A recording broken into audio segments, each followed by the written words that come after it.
Você precisa de um plano de saúde ou minimizar o que já tem? A Chico Paiva Corretora de Seguros, junto com a Ideal Planos, tem o que você procura. Venha tomar um café conosco. Estamos atendendo na Galeria Paudalho, Rua Coronel Ramalho, Sala 2. Representante oficial da Santa Casa Saúde de São José dos Campos. Chico Paiva e Ideal Planos, juntos trazendo o melhor para você. Mega 879. Fale com a Mega. Ligue 4693-1292. Começa agora na Mega FM o programa Espertos como Serpentes, com a apresentação de José Freire, fatos do cotidiano, variedades e conselhos para o público jovem. Você acompanha aqui. Boa tarde, tudo bem, pessoal? Estamos dando início a mais um programa Espertos como Serpentes. Estamos aqui com o professor de português Luiz Manaia. E eu estava conversando aqui com o professor, sabe como é, né, gente? O professor no Brasil rala bastante. E ele falou, pois é, José, vendendo almoço para comprar janta. É isso mesmo, né, professor? Isso mesmo, vendendo almoço para comprar o jantar. Não há outro caminho. Muito bem. Então, semana passada a gente não teve programa justamente porque a gente estava querendo preparar alguma coisa de diferente. Então, a partir dessa semana e nas próximas, o que a gente vai fazer? A gente está aí já no mês de maio, o pessoal já está mais do que aquecido para os vestibulares, que vão acontecer em geral entre final de outubro e início do mês de novembro. E a gente gostaria de, a cada semana, estar trazendo algum professor que é especialista em alguma área. Em português, história, geografia, etc. E a gente vai iniciar hoje com o professor Luiz Manaia. Então eu estava conversando aqui com o professor um pouco antes do programa, eu perguntei, professor, o senhor dá aula há mais de 25 anos? Ele falou, tá brincando, eu dou aula há 44. Ué, mas é mais de 25, então tô certo, né? Bom, matematicamente está correto. É um pouco mais que 25. Muito bem. Um pouco mais. Professor, poderia compartilhar, assim, em linhas gerais, um pouco do seu currículo, da sua história na área da educação, da onde que o senhor é, suas principais influências, etc., com os nossos ouvintes? Eu comecei o magistério, né? Dei início ao magistério no Colégio de São Bento, um colégio tradicionalíssimo, né? Colégio dos Beneditinos, da Igreja de São Bento, no Lago de São Bento, em 1975. Eu cheguei lá no dia 7 de março de 1975. Então, completaram-se 44 anos agora, em 2019. E a disciplina, eu estava conversando aqui, é uma disciplina muito rígida, né? Por isso que hoje, esse tipo de colégio hoje já não mais existe, porque também já não mais caberia, né, o processo disciplinar. Então, por exemplo, como eu estava explicando, um professor não poderia entrar em sala de aula se um aluno estivesse em pé. Então, o coordenador iria até a sala, todos os alunos estariam sentados e aí o professor entraria. Ao entrar, todos os alunos ficariam em pé, para que o professor dissesse, podem sentar-se. Então, com o tempo, né, foi havendo desgaste e, óbvio, a educação também foi mudando na sua raiz, inclusive. Eu não sei se isso é certo ou errado. Eu sei que, lógico, alguma coisa deu errado, alguns pontos errados, alguns pontos deram certo. Então, precisamos também fazer um balanço sobre isso. Entendi. E aí cabe também a palavra do professor, caberia, né, a palavra também do professor em relação ao processo disciplinar, que sabemos, né, não é nada, não há novidade nisso. Sim. A disciplina está muito difícil. Sim. Né? Disciplina em termos de escola hoje está muito difícil. Tanto colégios particulares quanto do Estado. Particular do Estado.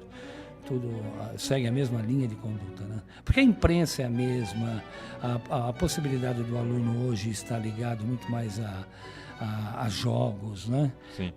O aluno hoje usa da tecnologia, inclusive, né?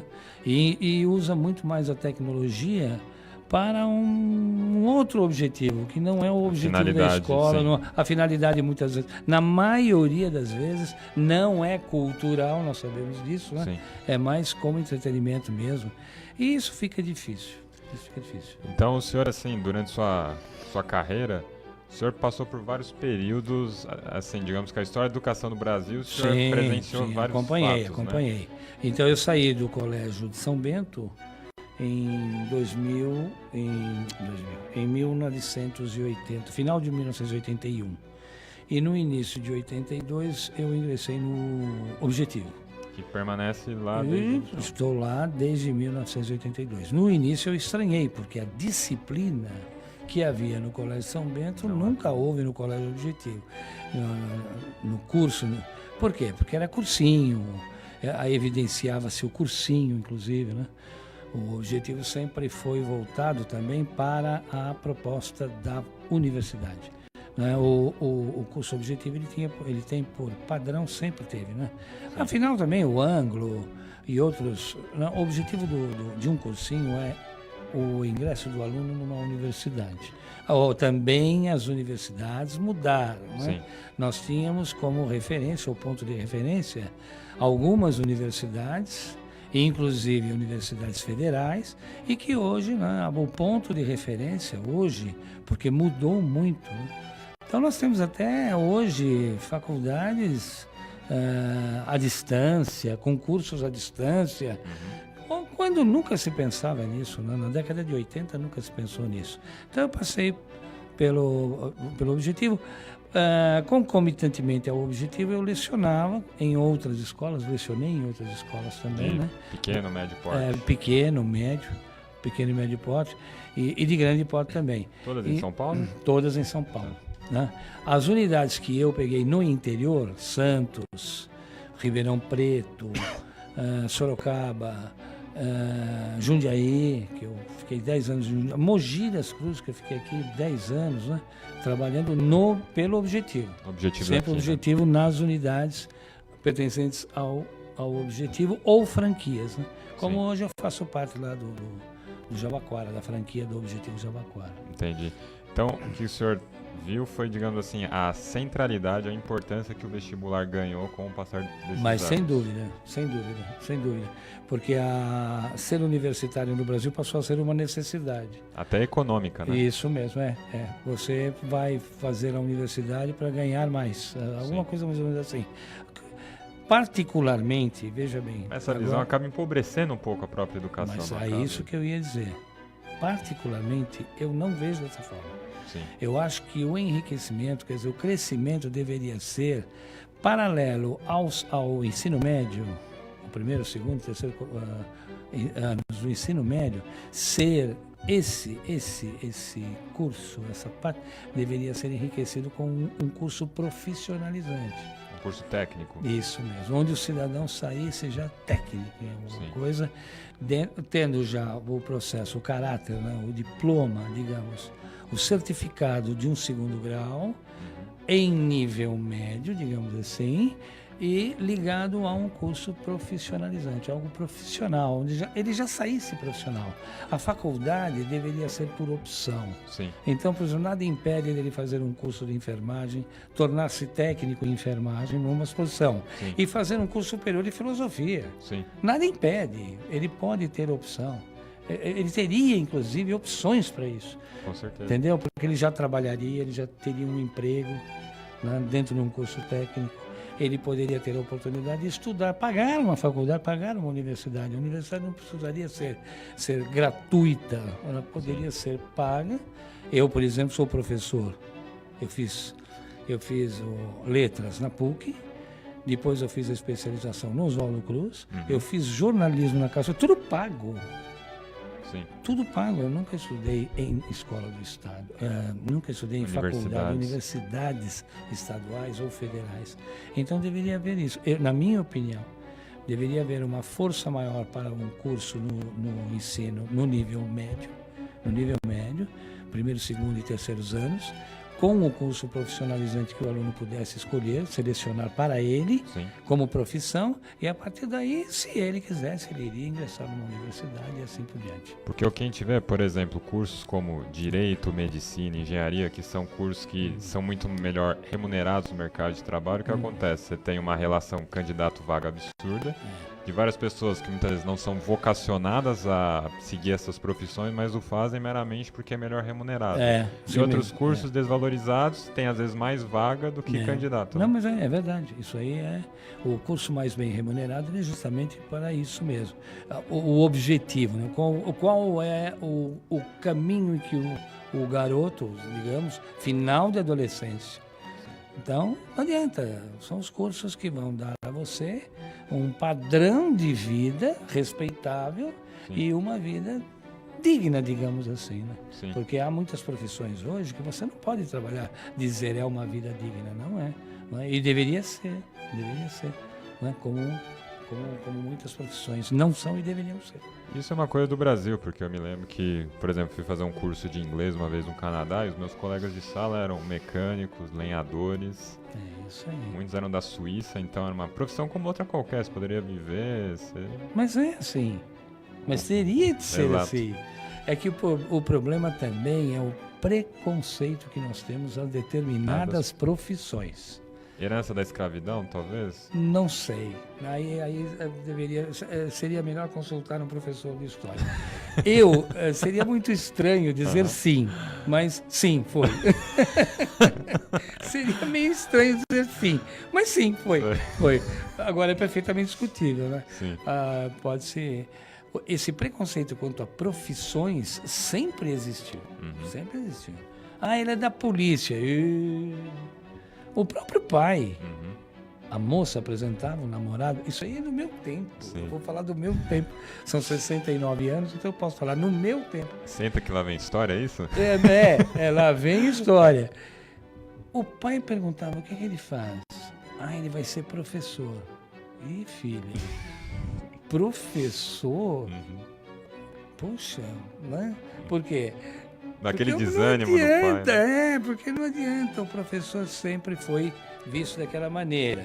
Ganha pouco, mal remunerado, não é respeitado pela sociedade. Por isso que o país está desse jeito. Sim. Né? Porque você pega uma Angela Merkel, o ministro foi pedir reajuste, ela falou, não, o primeiro reajuste é dos professores. Porque foram eles que ensinaram, foram eles que fizeram você a chegar a ser juiz. Aí é Angela Merkel. Da líder, mas espera um pouquinho, onde é que você está? Na Alemanha. Qual é o índice de analfabetismo lá? É 0. Sim. Então há uma série de diferenças, né? Sim. No Brasil é totalmente diferente.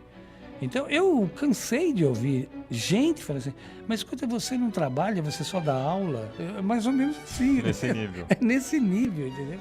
Então, isso acontece e repercute muito mal, né? Sim. Porque não deveria, é uma profissão que deveria ser respeitada. É a mesma coisa o policial, não é respeitado. O policial não é respeitado. E agora eu estou percebendo que nem na França o policial que era respeitado não é mais. Hoje eu estive vendo pela televisão os camisas amarelas, lá, coletes amarelos. Meu Deus do céu, eles estão barbarizando, né? Então, profissões que foram sendo desrespeitadas sempre foram.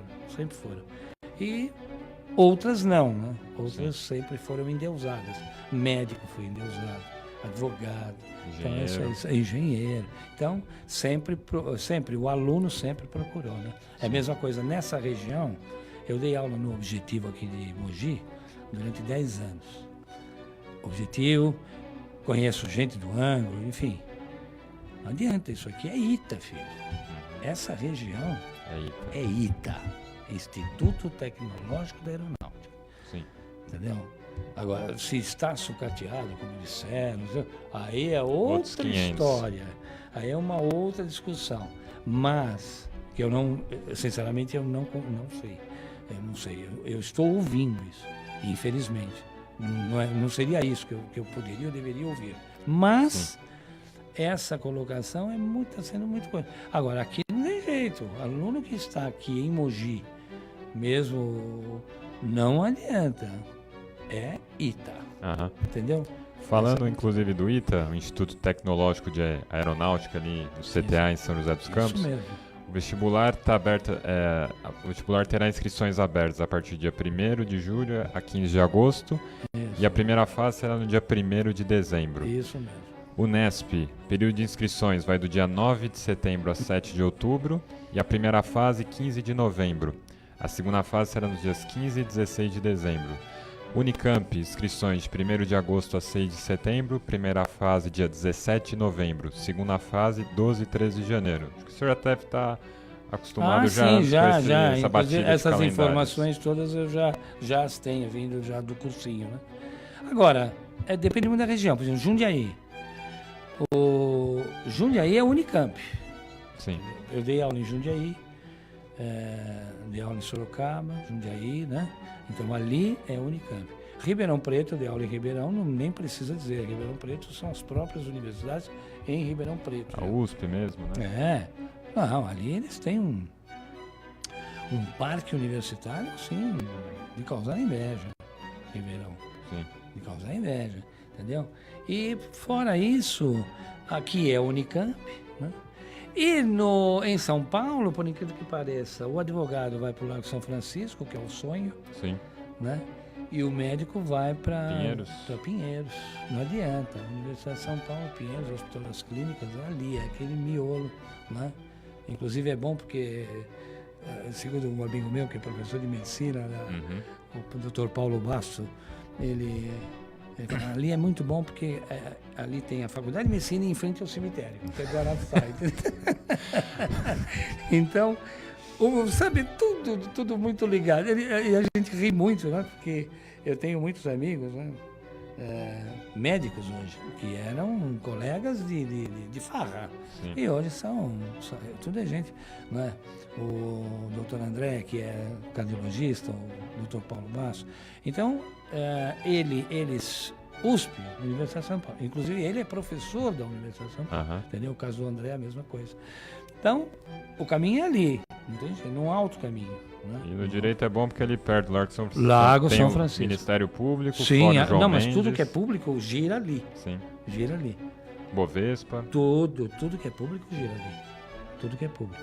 É o caso da economia, né? Sim. Então, a Faculdade de Economia da Universidade de São Paulo, e ali é direto para a Rua Boa Vista, ou Carlos Berrini, ou Avenida Paulista, né? Sim. Porque ali são as ruas da economia. Sim. Coração financeiro da cidade, né? Eu não diria nem da cidade, eu acho que é da país. América Latina, Sim. da América do Sul. Sim. A nossa força é que nós não temos muitas vezes falta essa informação. Sim. Mas a nossa força ali é terrível. Sim. Muito. Meu querido, você não se iluda. A diferença entre capitalismo e socialismo ela está ligada muito a preposições. São duas preposições. O capitalismo é bom quando? Quando você encontra alguém que trabalha para você. E o socialismo é bom quando? Quando você encontra alguém que trabalha por você. Entendi. Então é só questão da preposição. Tudo bem? Então, quando você pega, por exemplo, essas linhas, você tem inclusive ali no Largo São Francisco, você tem inclusive já escritórios, prédios com só escritórios de advocacia. Então, automaticamente, no segundo ano, o cidadão já é estagiário. Sim, já só tá se ele não encaminhado. quiser, porque se ele quiser, já é estagiário. Sim, com Então, certeza. é muita facilidade. Então, é aquilo que eu falei, depende muito de região, né? Quanto ao vestibular, né? Então, ele está sendo em voz uníssona cada vez mais, pelo menos em português. Por conta do Enem, o senhor acha a influência do Enem? Por conta, influência do Enem, o Enem já vai influenciando já a Os demais. FUVEST, os demais, né? E o forte em termos de português já está na interpretação de texto. Já Sim. vem muito na interpretação. E agora, o que o senhor... Pensando assim, o senhor passou por várias gerações de alunos passaram pelo senhor. Qual que é a nossa. diferença da geração atual em termos de interpretação de texto para as anteriores? O senhor consegue identificar? Então, eu acho um pouco trágico a atualidade, é trágica. Porque, vamos ser sinceros, porque o aluno hoje ele não está lendo, Sim. e quem lê não escreve, 2. Então fica muito difícil, O aluno vai passar a interessar-se, inclusive pela redação, quando ele está no cursinho, e aí já pode ser um pouco tarde. Por quê? Não adianta nós fugirmos. Não, é só interpretação, não cai gramática. Cai sim. Sim. É pano de fundo. Mas existe a gramática tem de ser aplicada. Então não adianta, de acordo com a norma padrão, caiu a gramática. Se no enunciado estiver de acordo com a norma padrão, pronto, a gramática já está presente. Está Então, implícita ali, né? Não, nós não podemos fugir disso. Então, se você quiser uma redação, você tem que se preocupar com concordância, né? Você tem que se preocupar com regência, com pontuação, acentuação grave. Isso é gramática.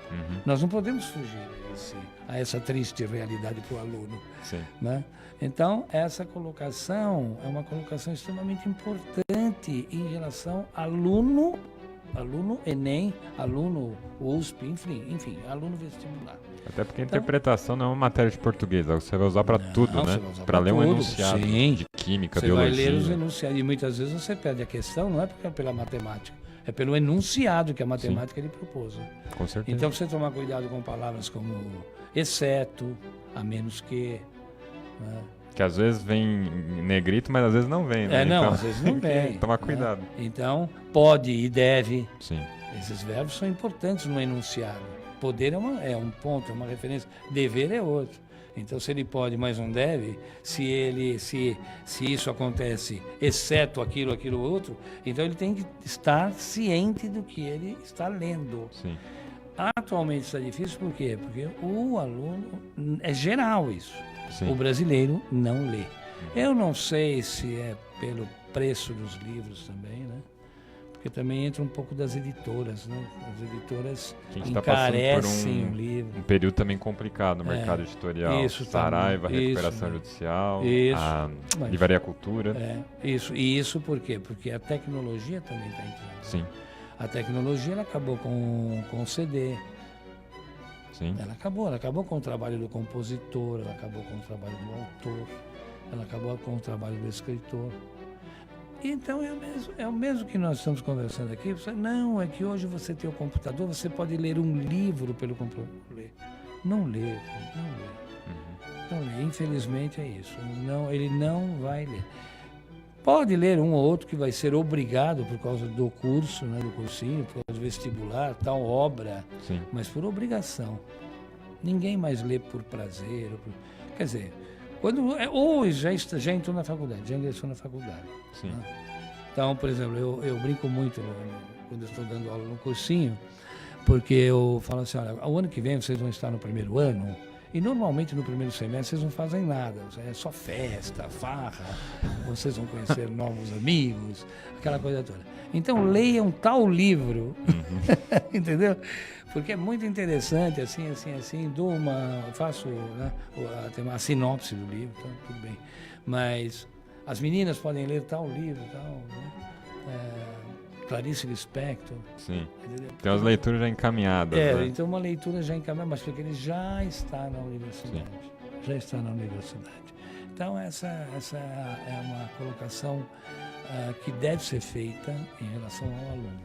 E professor, assim, com relação ao Enem, eu me lembro quando eu estava prestando, foi um período que o Enem passou por várias reformulações, entre 2009 e 2011 aproximadamente. Sim. Então, a minha sensação como um aluno foi que o Enem era uma prova em constante crise existencial, querendo encontrar uma cara. Hoje, qual que o senhor poderia dizer que é a cara do Enem, especialmente na parte de português? Se ele tem alguma cara e... Olha, pelo que eu vi do Enem, o que prevalece aí é a simplicidade. Sim. Inclusive é bem mais simples que uma FUVEST. Sim. Hoje está bem mais simples o exame do Enem, bem mais simplista, digamos, né? Ele não Feijão com arroz. Ele não traz nada assim que você pode... Não, aqui existe uma pegadinha. Não, está sendo evitada, a pegadinha está sendo evitada. Então você nota determinados aspectos que hoje o que você fez lá, hoje já não existem mais. Está bem mais simples, bem mais... E também unificado, né? Há até intertextualidade. Você vê, por exemplo, vamos supor, na prova de português, falando sobre Sócrates. Sim. Que ele descia do pedestal, que ele não era sofista, ele descia do pedestal para justamente falar com o povo, né? Chegando à conclusão de que eu só sei que nada sei. Sim. Certo? Tudo bem? Então, essa colocação que o fez levar à morte, né? Porque os sofistas tinham uma outra função. Eles davam aula para só particular, praticamente. Né? Então, só tinha cultura quem podia pagar. Sim. Então, quem foi mudando isso foi justamente, né, foram aqueles que seguiram, né? Seguiram aquele princípio, né? Eu vou descer do pedestal, eu vou até o aluno, quer dizer, até o discípulo, Sim. e é ele quem vai me dar as coordenadas, né? Inclusive, ele falava muito bem das crianças, né? Porque a criança ela tem a sua liberdade, ela só perde a liberdade quando ela cresce. Né?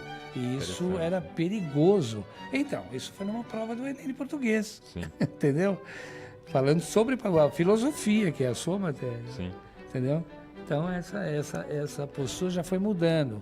Hoje ela é mais intertextualizada, né? Nós temos na prova de português aí o processo interpretativo já traz algo a respeito da sociologia, a respeito da filosofia, a respeito da tecnologia, né? Sim. A respeito de textos de outros segmentos para a interpretação. E, gente, só para informação aqui, a prova do Enem este ano vai ser dia 3 e 10 de novembro, então fiquem ligados. As inscrições devem ser feitas até o dia 17 de maio pela internet, tá? Professor, eu tenho uma frase aqui que eu sempre repito pro Pedro, ele sempre gosta, eu queria que o senhor comentasse só para fechar o programa. O quê? Vamos lá, se eu souber. É a frase, a juventude é uma coisa tão bela, que pena desperdiçá-la com os jovens. O que o senhor tem a dizer sobre essa frase? Não, é bonito ser jovem, eu já fui jovem. A juventude é a sequência. Quando você para na minha idade, você fala assim, puxa vida, né? Se eu não tivesse feito isso, se eu não tivesse feito aquilo, se eu não tivesse feito aquilo, se eu não tivesse... Espera um pouquinho. Eu teria vivido? Não. Então deixa viver. Deixa viver. Ninguém vai desperdiçar. Não há desperdício em ser jovem. Ser jovem não é desperdício, justamente ao contrário. Justamente ao contrário. E cada um que cuide, por exemplo, da sua juventude, é a sua forma. Sim. Lógico que hoje nós temos uma série de fatores aí, né? Que, por exemplo, na minha época faltava a informação. Sim.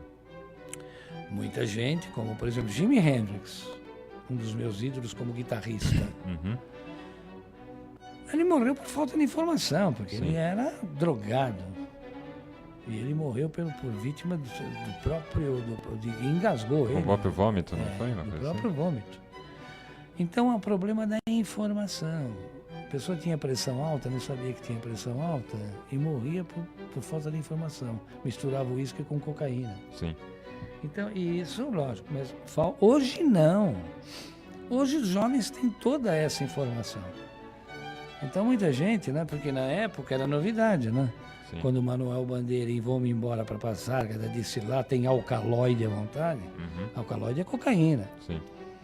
Né? Passárgada é um lugar imaginário onde tem alcaloide à vontade. Por quê? A cocaína era um processo de novidade. Sim. O pó de pirim-pim-pim do Monteiro Lobato, que, né, é justamente ligado às crianças, né? Sim. Alice no País das Maravilhas, o chá de cogumelo, que era a bebida preferida do país, porque tudo era novidade. A partir de início da década de 70, essas novidades passaram a ser informação. Tudo passou a ser informação. Sim. E hoje, o cidadão só entra se quiser. Sim. Só entra se quiser. Mesmo o caso do cigarro, do álcool. Agora, vamos lá, ser jovem também é o quê, você, dentro da sua filosofia? Ser jovem é o quê? Ser jovem é ter crises, dúvidas, carências, angústias. Isso é ser jovem. Sim. Porque que angústia tenho eu aos 70 anos de idade? Nenhuma. Que angústia eu vou ter? Nenhuma. Por quê? Porque eu já passei também por todas as angústias. Sim. Então, Já catalogou todas. Já tudo catalogado. Então, essas referências, por exemplo, no caso da juventude, deixa viver. Deixa viver.